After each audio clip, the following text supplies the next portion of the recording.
Hello Manipur Tabiri Singbu Ahan Bamakta Taram Nokchari Ngasi Rai Numit Oibana Mahoksagum Hakselgi Oiba live phone in program Adumak Thamjari Hojiktu Suning Sing Jakre Ekoina Nupa Nupi Yum Panminaba Matungda Angang Oiba Ngamdaba Amadi Angang Oiraga Akoigi Apung Pana Angang Kenusi delivery gi stage to pawbasi yoba ngamdabagi marakta kaibagi wafam duning ase koina khanajaga dori basi angang di oiraga yamna toina kaiba masi koigi recurrent pregnancy loss RPL haina su Dr. Singna haibi sigi matang da ngasi hojik studio da miyamna khangbining ba wahang singi paukhum pibinabagi damakta studio da lengsandana lebirem tang saktak sege Babina Hospital Khabeisoi da consultant gynaecologist oina thau pubiribi Dr. Naorem Vandana ni Dr. na chilaba matam kaithok piduna lengbirak pagidamak thagachari taram nokchari Dr. ngasi khana jagadori ba hiramsi akoigi angang oidi oiraba mirolapani aduga masi yamna toina kaibagi kenusi masi incident se mioi chawrakna nupi oibi chama muki ekone case haipet chawrakna yengbada kaya mukta thokpage masi aduga yamna nungaitaba masu oibadi koina yumbalaba matungda angang ama leiba haibase nupa nupi leminariba animaki manglani pamjapani aduna sigi kairi sikari no sigi thawung sikari no tatakpiyo ahama maktada hello Manipur haksel butabiriba mayambo ahama maktada khurumjari aduga ngasi khanaga doriba topic recurrent pregnancy loss haibasi karino haibadu ai samlakpa thamjage angang kaiba or miscarriage mayamna isam samna khangnaraba wahisi karino haibadu hana thamjage angang kaiba harise khoina angang si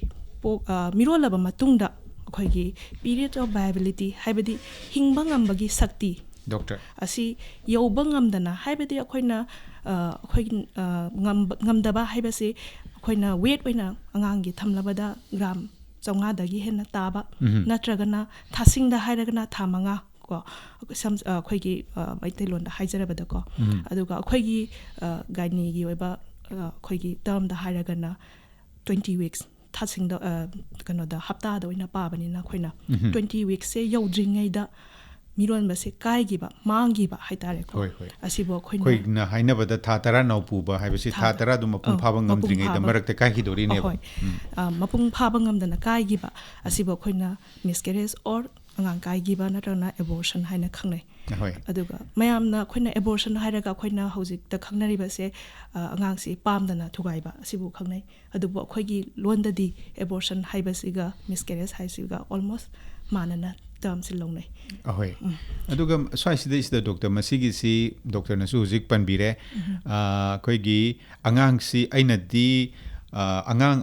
amaga gi naurol si yamna khumalasu keno tokde aduga yamna magi chang chata angang duna chahi ama makhai ani gi manung yamna kungna di angang se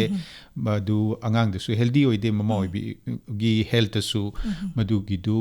akaiba leibanina masi kanagumba mana pamdaba abortion gumba tawkiba hoji doctor na haibiriba to masina khoigi forced abortion haigadra pamdaba naurol khumandana madu angang luk thokibaduna hayeng tungda mu mirolakpa matamna masi kaiganba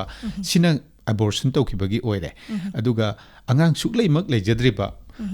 nupa nupi matei manau hairasi adugi angangi sigi miscarriage gi sina kari dagi oirakpa namta takpiyo hojikta khanaga dariba recurrent pregnancy loss haibasida aina ngasai thamjagariba tha hingba ngambagi viability period to yodana kaigiba harise recurrent hairakpasida recurrent haibasidi hanjin tawba haibani doctor isam samna haibada aduna recurrent pregnancy loss sibo khoina define tawnaba karino haibadu taknaba khoigi American College of Obstetrics and Gynaecology haibasina define tawi aduda makhoina haribase recurrent haibase karino haibadi anirak natragana anidagi hena thangna na masa mathanda haidi akoina force tawba natabada masa mathanda pregnancy se oire haina khangbada kaigibadu launai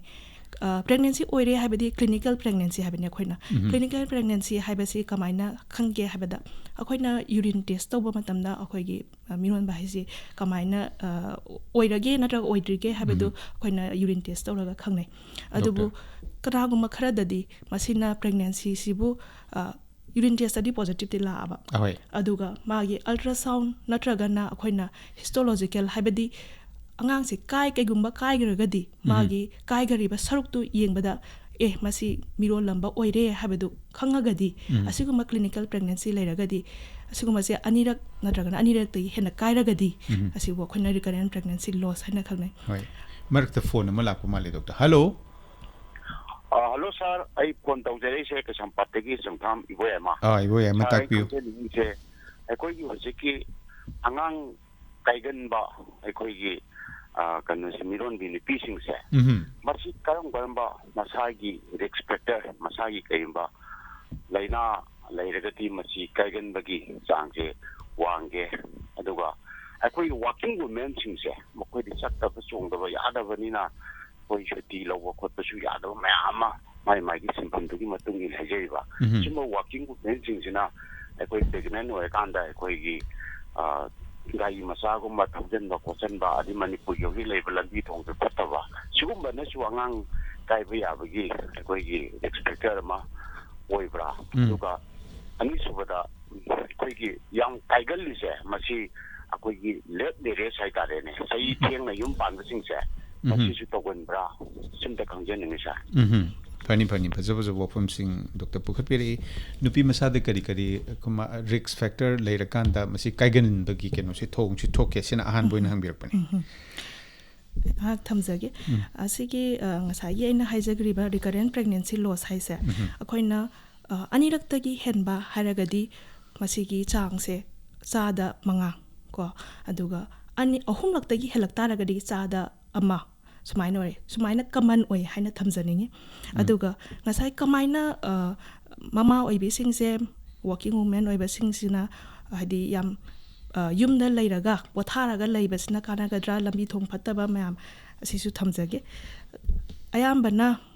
हौजिकी recurrent pregnancy loss हाइबसे Karamba मतमदा ओहलेई हाइबा मतमदा यामना common ओइबसे अखोइगी chromosome अखोइगी जीनगी समना हाइबदा जीनगी हाइतारेको असिगुम्बा abnormality ma'am हमदा थेंगनै अदुबु क्रोमोसोमगी abnormality ma'am से अखोइना हंजन हंजन अंगांग काइबसिदा मागी contribution से around 25% ने सुमनागी अमुक काइबा सिगुम्बा सिदी सिगी chromosome abnormality से अमुक हेना यामै सिना अमुक 75 अराउंड 75% ओइगल्ली होय अदुना सिगी क्रोमोसोम एबनॉर्मलिटी मैम से ममा ओइबी सिंगना कईगुम्बा सही यामना अखोइगी हौजिकी अखोइगी कैरियर दा फोकस तौरकपा हाइदी लाइक लाइसु हाइरकपा मैमसिना मरम ओइरगा अखोइगी लुहोंगबा नत्रगना अंगांग लेरकपदा थेंगदरकपा असिना मरम ओइरगा क्रोमोसोम दा सोइरकपा हाइदी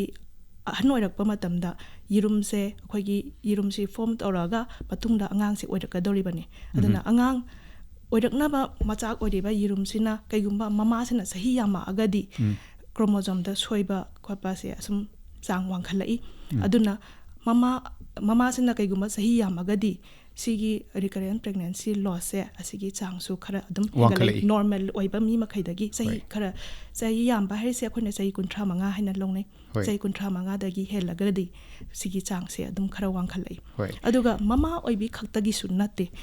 मपा ओइबा सिंगसिसु हाइदी मागी लाइफस्टाइल दुना याम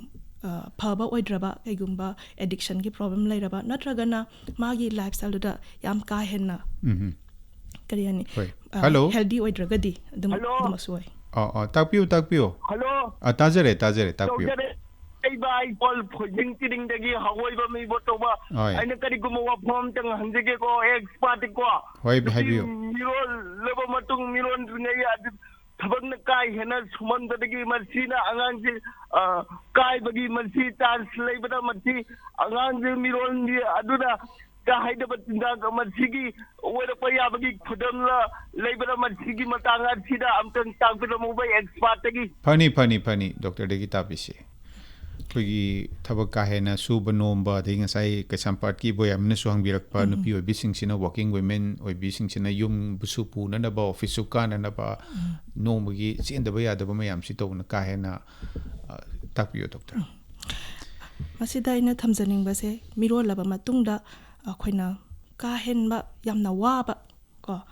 henjin na waba thabakti tawgano haina advice tawi adubu masimangna bed rest la lairo habidi leite bed rest la laibagi condition khara lei samna haibada ngasai gi hanjin kai ba haisida ko akhona thasing se tha ahum oina khaidoi ani suba tangkaki thasing sida hanjin kai bagi condition amada cervical incompetence doctor singna first trimester second trimester third trimester thambiri do tha ahum na pudori tha ahum na pudoi ni aduna second trimester sida hanjin kai gan bagi condition amma haragadi cervical incompetence ngasai gi angang khau machin se masigi pangan se watpa maduna maram oiraga angang haidi akhoi gi irolaba matung tha suraba matung dadi angang du pokna naba normal oibada pokna naba angang khau agana machin si laukthorok toini angang se tholok toini madugi sem saba oidoini adubu masina second trimester thasing chudri ba ko asigumba sida magi pangan se solagadi asigumba condition sida hanjin kai gang bagi risk lay maduna maram orga angang khau se machin si hangdora aba natragana ising kaira aba thasing shudring da second trimester da asigumba condition lairagadi akhoi ayamana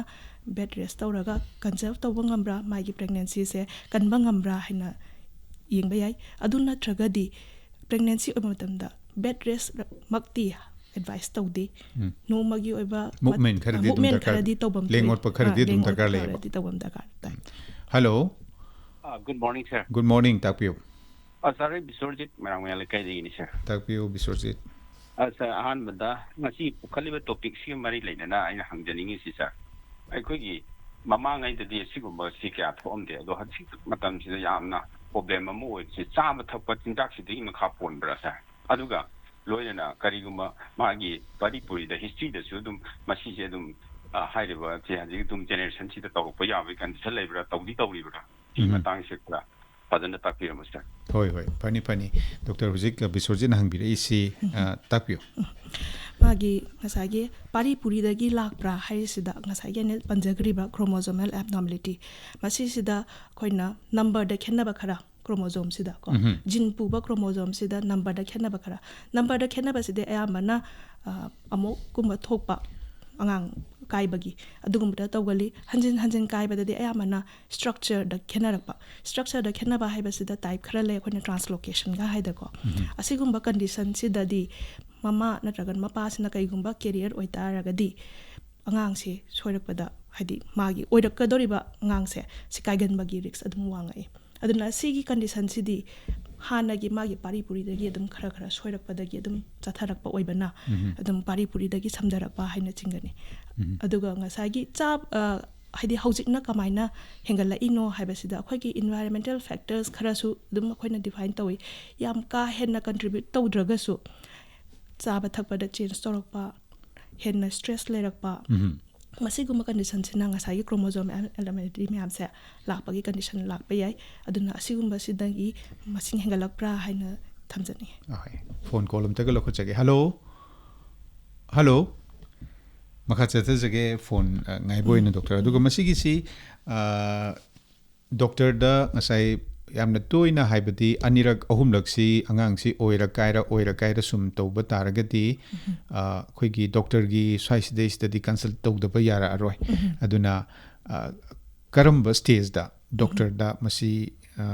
khoina tanabu haugadage sigi maram sing amta takbiu akoina haibada recurrent pregnancy loss ngasagi definition duna adum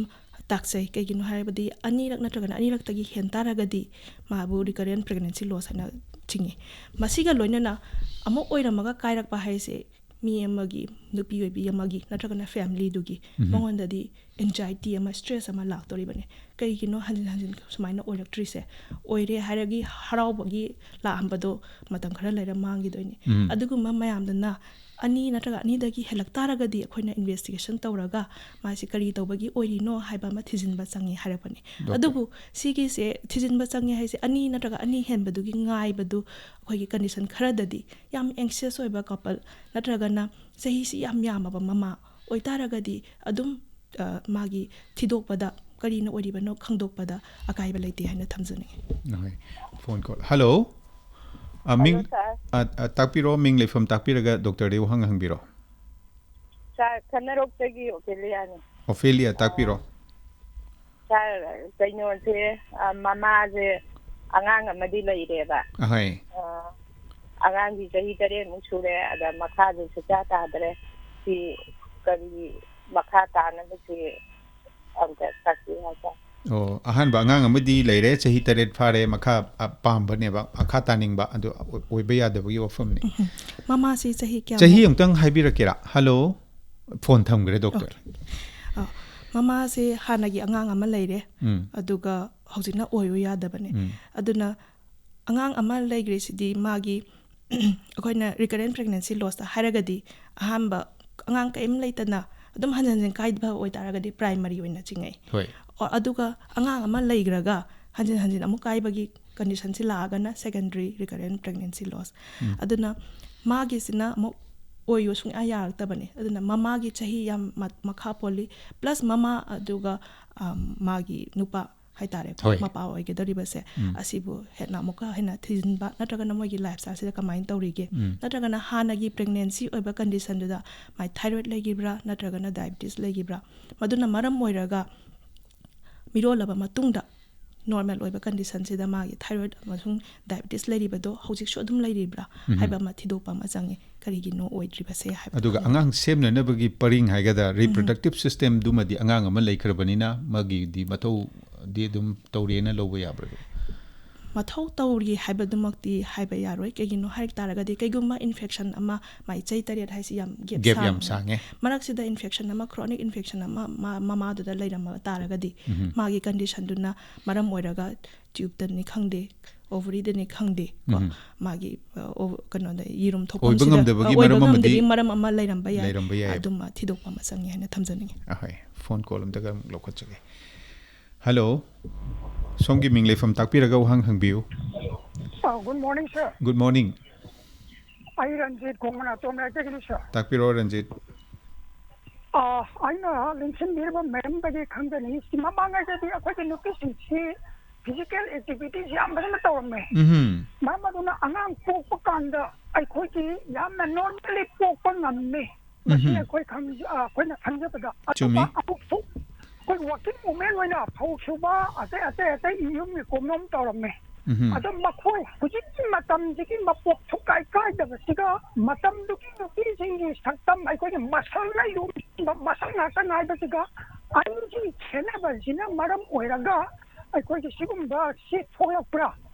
ꯃꯁꯤ ꯑꯗꯒꯤ ꯃꯈꯣꯏꯅ ꯑꯃꯨꯛꯁꯨ ꯄꯨꯟꯁꯤ ꯁꯥꯡꯕꯒꯤꯁꯨ ꯃꯈꯣꯏꯅ ꯌꯥꯝꯅ ꯍꯦꯜꯂꯤ ꯃꯁꯤ ꯀꯔꯤꯒꯤꯅꯣ ꯃꯁꯤꯃꯇ ꯇꯥꯛꯄꯤꯔꯝꯃꯗꯤ ꯌꯥꯝ ꯅꯨꯡꯉꯥꯏꯖꯒꯅꯤ ꯊꯥꯒꯠꯆꯔꯤ ꯐꯅꯤ ꯉꯁꯤ ꯈꯟꯅꯖꯔꯤꯕ ꯑꯦꯔꯤꯌꯥꯁꯤꯒ ꯑꯗꯨꯝ ꯏꯁꯝ ꯁꯝꯅꯅ doctor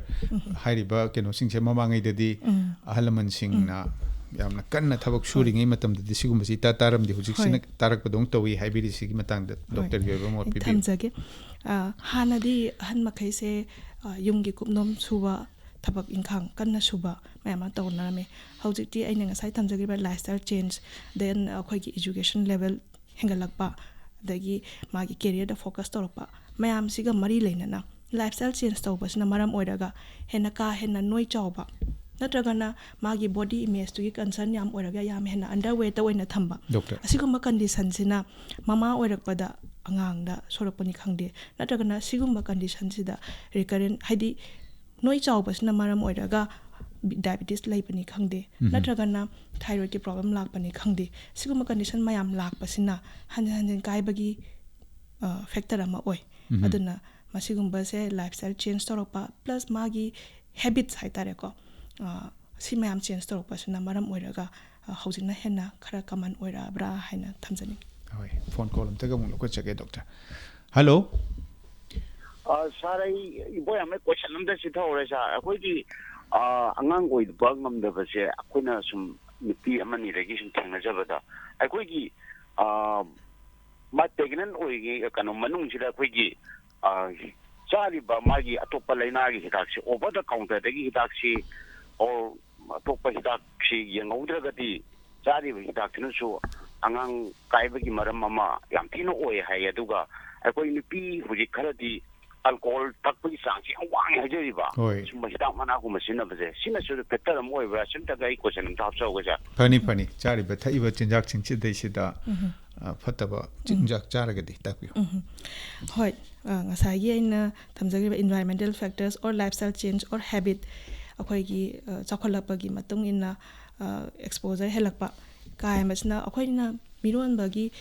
plan tawrak pataragadi mama oibi singsina natragana khangawdana oigre khallagasu mama oibi singsina yu thakpa tokpiba natragana smoking tawrakpa churup thakpagi problem asigumba condition mayam sina hena ngasagi hanjin kaibagi condition se asida factor amma oina contribute to bayai aduna ayamana akoina tawrise recurrent oirak taragadi magi leiriba condition sida yam hena optimal magi pregnancy du da best outcome oirak naba sigumba factor anything extra factors normal oiba nattaba da ko asigumba se lokthok pibiba aduna hena kanaba phangani na thamja hoi phone call te lokho chage hello atapio mi ai phone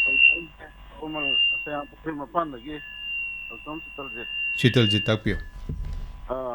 ai sa musum da ma hamda kurum jari tapio ai expert ai khangjaning ba ma hai tare koigi hoi magi recurrent magi kano se koigi pregnant magi hosta use tigi magi kano se koina toina koigi doctor sing kari ma advice ma koigi magi kano se ma pina mai ama lauro ge tu magi da koina magi normal da yamba koigi kano se pregnancy koigi tawaga normal koigi delivery to ngam dar which is frequently koigi sum khat na ja bai tare magi koigi surgery to bogi ayamba magi kano se ayamba test to bai tare sisu kang magi ali ramai to ga koina normal om dala pa ya ge mai delivery te sisu kang ta jan nim ba magi kano se toina koigi kai bogi sumba magi mon da tenari se koigi kano da magi ramai to ga koigi laying gadage kamaina masi normal tahan gadage normal tahan gadage loina na pina lawgada ba magi step te hoi remedial magi factors e kari fani hujiki toina kairi basigi su magi laying choidan laibam thoi adu doctor dagi tabisi asagi recurrent oira abanina mana masana stress labna couple makhai se doctor ga tanna ba ma changai doctor ga tanna ra pa matungda kari ori bagi tori bano haiba ma khangdok na mi amaga khenadori ni amaga loina khenarakani magi factor se ahamba kaigri se adum haidi magi angang se oiba yabagi magi sek hai tare khona gestational sek hai asi uramaga mangi ba kangu ma natragana angang se uramaga samna haiba da khona mihunji hana ultrasound da yorome matha mo ultrasound tawbadadi mihunji yoromdre natragana growth leiramdre adumaina kai gi ba kangu ma sumaina tawbase khona miron ba haiba se khina isam samna thamjarabada akhoi gi body da changes mayam amalai every system khodema ta change lagtoini aduna akhoi gi nature na pirambada miron ma matamda akhoi gi e khakpa haibadi akhoi na kaiguma sokpa matamda e se khaktoini e khakpa gi chances se khara henjin ba kangu amalai pregnancy dadi khara helaktoini kaigino haidi hayeng delivery tora matangda e yamna hadada na ba si nature na pirambani adubu mi khara dadi khara henna tawanba kari hani khara hena masana tendency laiba haitare kaisum leitraga su mathana e khaksin jagi ba phamjin jagi ba haitare ko asiguma condition apla syndrome ga haida khoina tongana lei asiguma mayam leibra natraga na thyroid no eba problem la natraga na sugar wang bagira khangdana ko koi khangkhang na test to matamna ko na diagnose to ba doctor adu natraga na prolactin yam wang ba asiguma condition mayam se leibra leitabra haina khangdo piraga adumaina treatment magi line of management do mayam si oiba factors na oiri bani habadu khangdo ogadi magi oiri ba condition do khone chumthok piraga pregnancy se magi outcome se phana ba puthok pangam haina thamjani hoi adugo hujiki angang oiraga kaibagi case singse akoina sum khangjaba tajaba ujabada adum angang mathangda ꯑꯅꯤꯔꯛ ꯑꯍꯨꯝꯂꯛ ꯀꯥꯏꯈ꯭ꯔꯒꯁꯨ ꯃꯊꯪꯗꯗꯤ ꯑꯃꯨꯛ ꯑꯣꯏꯔꯛꯇꯅ ꯑꯗꯨꯝ ꯃꯆꯥ ꯐꯪꯖꯕ ꯑꯉꯥꯡ ꯐꯪꯖꯕ ꯃꯌꯥꯝ ꯑꯃ ꯑꯩꯈꯣꯏ ꯎꯖꯩ ꯑꯗꯨ ꯃꯁꯤ ꯂꯥꯌꯦꯡꯕꯁꯤ ꯑꯗꯨꯝ ꯀꯌꯥ ꯌꯥꯝꯅ ꯃꯥꯏ ꯄꯥꯛꯅ ꯂꯥꯌꯦꯡꯕ ꯌꯥꯕꯒꯦ ꯉꯁꯥꯏꯒꯤ ꯍꯧꯔꯛꯐꯝ ꯔꯨꯠ ꯀꯣꯁ ꯄ꯭ꯔꯣꯕ꯭ꯂꯦꯝ ꯃꯌꯥꯝꯗꯣ ꯈꯪꯗꯣꯛꯄꯤꯔꯒ ꯏꯁꯨꯁꯤꯡꯗꯣ ꯈꯪꯗꯣꯛꯄꯤꯔꯒ ꯑꯗꯨꯝ ꯂꯥꯌꯦꯡꯕꯗ ꯃꯁꯤ ꯌꯥꯝꯅ ꯆꯥꯎꯅ ꯃꯥꯏ ꯄꯥꯛꯄ ꯀꯩꯅꯣꯝꯃ ꯑꯣꯏꯕ꯭ꯔꯥ ꯇꯥꯛꯄꯤꯌꯨ ꯑꯉꯥꯡ ꯀꯥꯏꯕꯒꯤ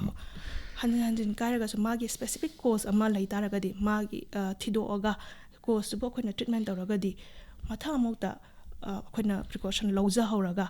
ꯍꯦꯛ ꯑꯣꯏꯔꯛꯄꯗꯒꯤ ꯑꯩꯈꯣꯏꯅ ꯀꯤꯌꯔ ꯂꯧꯍꯧꯔꯒꯗꯤ ꯑꯃꯨꯛ ꯍꯦꯟꯅ ꯐꯕ ꯄ꯭ꯔꯦꯒꯅꯦꯟꯁꯤ ꯑꯃ ꯃꯄꯨꯡ ꯐꯥꯕ ꯄ꯭ꯔꯦꯒꯅꯦꯟꯁꯤ ꯑꯃ ꯄꯨꯊꯣꯛꯄ ꯉꯝꯃꯤ ꯍꯥꯏꯅ ꯊꯝꯖꯅꯤꯡꯏ ꯍꯣꯏ ꯑꯗꯨꯒ ꯗꯣꯛꯇꯔ ꯍꯧꯖꯤꯛꯀꯤ ꯑꯩꯈꯣꯏꯅ ꯉꯁꯥꯏ ꯁꯨꯝ ꯈꯟꯅꯔꯛꯄꯁꯤꯗꯩꯁꯤꯗ ꯈꯪꯖꯅꯤꯡꯕ ꯋꯥꯐꯝ ꯑꯃꯗꯤ ꯀꯔꯤꯒꯨꯝꯕ ꯔꯦꯀꯔꯦꯟ ꯀꯩꯅꯣꯁꯤꯒ ꯄ꯭ꯔꯦꯒꯅꯦꯟꯁꯤ ꯂꯣꯁ ꯍꯥꯏꯇꯥꯔꯦꯀꯣ ꯑꯉꯥꯡ ꯀꯥꯏꯕꯁꯦ ꯃꯁꯤꯒ ꯑꯩꯈꯣꯏꯒꯤ ꯑꯉꯥꯡꯁꯤ ꯇꯁꯦꯡꯅ ꯃꯁꯤꯒꯤ ꯃꯇꯨꯡꯗꯒꯤ ꯄ꯭ꯔꯦꯒꯅꯦꯟ ꯑꯣꯏꯌꯨ ꯌꯥꯔꯛꯇ꯭ꯔꯒꯗꯤ ꯁ꯭ꯋꯥꯏꯁꯤꯗ IVF ꯀꯨꯝꯕꯒꯤ ꯑꯩꯈꯣꯏꯒꯤ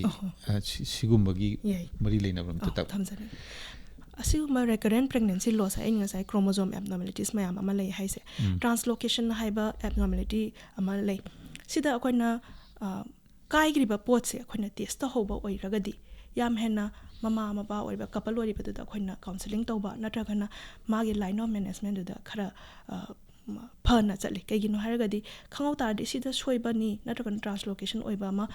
ꯄꯣꯠ ꯑꯃ ꯊꯦꯡꯅꯔꯦ ꯍꯥꯏ ꯇꯥꯔꯒꯗꯤ ꯃꯃꯥ ꯃꯄꯥ ꯑꯣꯏꯔꯤꯕꯗꯣ ꯑꯗꯨꯗ ꯇꯦꯁ ꯇꯧꯊꯣꯛꯍꯧꯔꯒꯗꯤ ꯑꯁꯤꯒꯨꯝꯕ ꯀꯟꯗꯤꯁꯟꯁꯤ ꯂꯩ ꯇꯥꯔꯒꯗꯤ IVF ꯇꯧꯕ ꯌꯥꯏ IVF ꯇꯧꯔꯒꯗꯤ ꯑꯩꯈꯣꯏꯅ